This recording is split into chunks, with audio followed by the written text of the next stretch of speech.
100 કરતાં વધારે સારવાર પદ્ધતિઓ છે. એલોપેથી, આયુર્વેદ, નેચરોપેથી, યુનાની.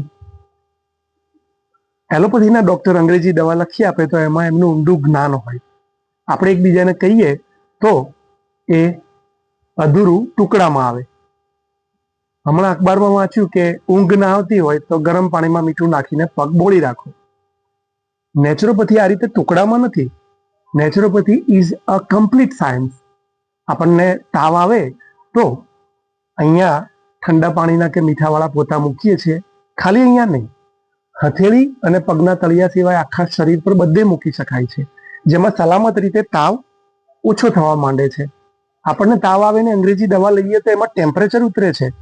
એ તાવની દવા નથી, આંકડો ઘટાડવાની છે. પોતા પણ આંકડો નીચો લાવે છે. મૂળ વાત, ગરમ ઠંડા પાણીનો શેક. તો એવી રીતે ગરમ ખાલી કરીએ તો બ્લડ સર્ક્યુલેશનનો ફ્લો બેલેન્સ ન થાય.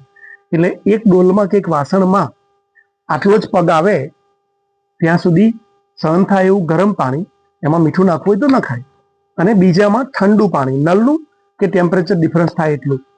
3 મિનિટ ગરમમાં, 1 મિનિટ ઠંડામાં.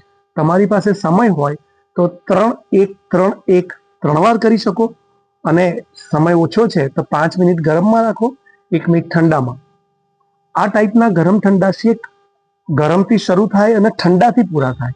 હવે તમને ઢીંચણ દુખે છે, પગના તળિયામાં દુખાવો છે, ઢીંચણથી પગમાં પંજા સુધીનો દુખાવો છે, તો આ ગરમ ઠંડો શેક આ જ રીતે તમને મદદ કરશે.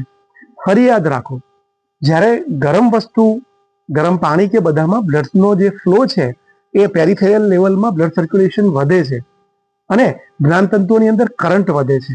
મેઇન વસ્તુ કરંટ વધે છે. અને જ્યારે તમે ઠંડા પાણીથી પૂરું કરો છો ત્યારે ત્યાં આગળ એ સારવાર કમ્પ્લીટ થાય છે. એટલે ટુકડામાં સારવાર ન કરશો.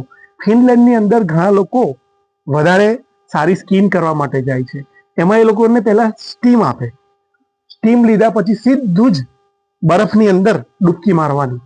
કેટલો બધો ટેમ્પરેચર ડિફરન્સ, આખી સ્કીન બદલાઈ જાય.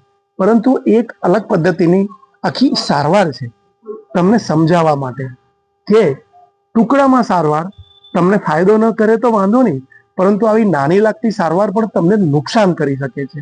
માટે કોઈ પણ વસ્તુ કરો એ પહેલા એ બરોબર વાંચો, સમજો, અને 1-2 વાર કર્યા પછી જુઓ કે તમને એનાથી કેવું લાગે છે. ફરી મળીએ આવી જ નાની લાગતી પરંતુ એક પૂર્ણ વિજ્ઞાનની વાતો